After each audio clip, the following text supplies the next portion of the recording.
Okay, sa tinatayuan ko ngayon, ito yung start, yung entrance chair. Ito lang yung dala kong gamit, guys. So that's it. That's the bathroom. Glass. Kaya nga cheap lang.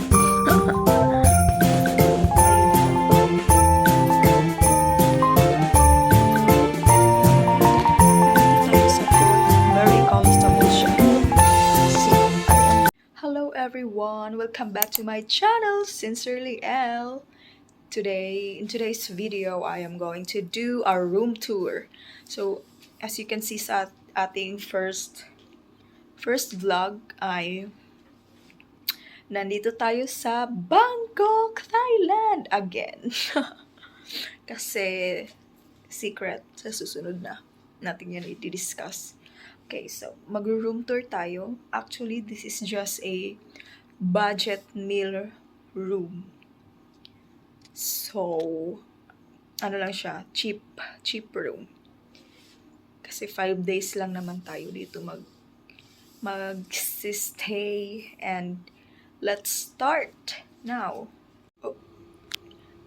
Okay, sa tinatayuan ko ngayon, ito yung start, yung entrance, and then dito sa left side, yung CR, bathroom.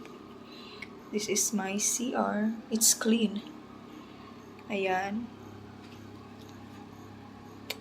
And the mirror, big mirror here. Busog kayo guys, sorry. And this part is the shower area. Ayan. Shower area. Actually, nandyan na yung mga gamit ko. Skincare, toothbrush, ganun. So, that's it. That's the bathroom. Next, dito naman sa right side ay cupboard. Mga compartments, yung shoes ko. There. Ayan. Tiniyang close natin. And then dito, another compartment for my used clothes. Yan, dyan, pababa. And then, pwede natin siyang i-close. Pero wag na lang. Okay. Dito ay ang refrigerator, small refrigerator. Ayan, walang laman. Ito lang, chupa chups. I like it. Dito sa taas, microwave, and then sa itaas, wala na. Ayan, ang daming compartments, so I like it. And then dito, glass, blower, hair blower. Yun lang. Close natin konti. And then, this is the bed. Ayan. Malaki yung bed actually. King size ata to or queen. Kasi yung nabook ko na room is for 2 people. Again, another huge mirror here. Hi! Huge mirror. And dito may kettle, then dalawang coffee coffee, and the free water. Yan. And then TV. That's the bed. My compartment again dito.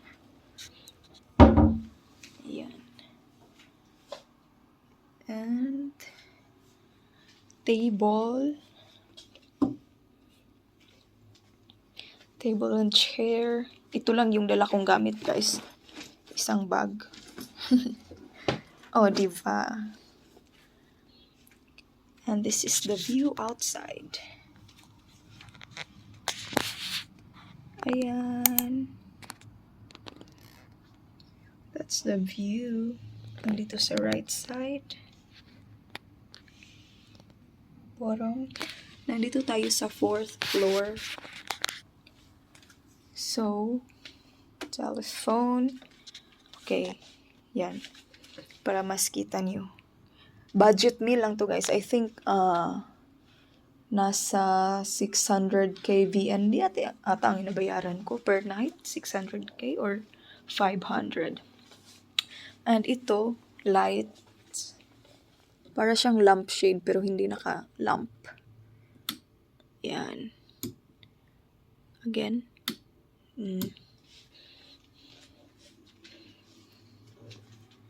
That's the wall.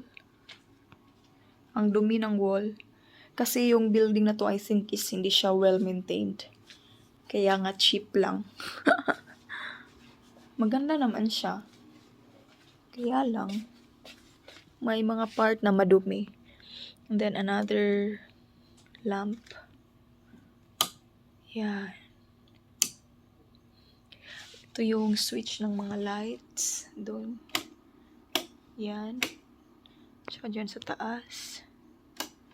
Tsaka itong isa sa door, sa entrance. Yun lang. Maliit lang naman. At least may matutulugan tayo, di ba? Yan.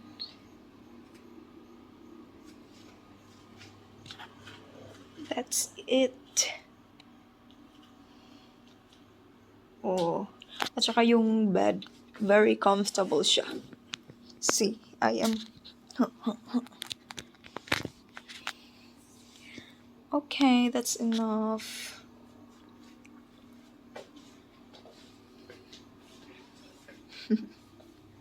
Actually, ano ko na ngayon?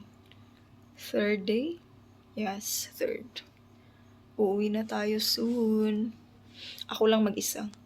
Kasi kung dalawa kami mapapagastos ng malaki. Kaya, kaya ko naman eh. Solo traveler. Bye. Okay guys, you've seen the room. Details lang. This is a budget meal room. I booked this around September 1st week, I think. Di ba nag-Thailand kami last August to September, and then uwi kami, and then book agad. And ito na yun. Budget meal room. The name of the hotel is Le Phoenix at Sukhumvit. So, nandito tayo ngayon sa Sukhumvit. Itong Sukhumvit is, ano siya, tourist, no, not a tourist area, but mostly yung mga tourists is dito nagsistay. Dito sila nag-rent ng hotel, ng room. I mean room, hindi hotel. Dito sila nagsistay. And, kasi mas, yung Sukhumvit is malapit siya sa train station, kaya mas prefer nila dito. And if ever you wanna go here in Bangkok, I recommend Sukhumvit, guys. Sukhumvit is the place where you can go to Terminal 21, to Nana Plaza, and what else? It's also near sa, ano nga yung malaking park, ha? I forgot, basta ilalagay ko siya sa screen pag maalala ko. Pag nag-edit. Okay. And that's it, guys. Thank you for watching. See you again on my next vlog. Mwah.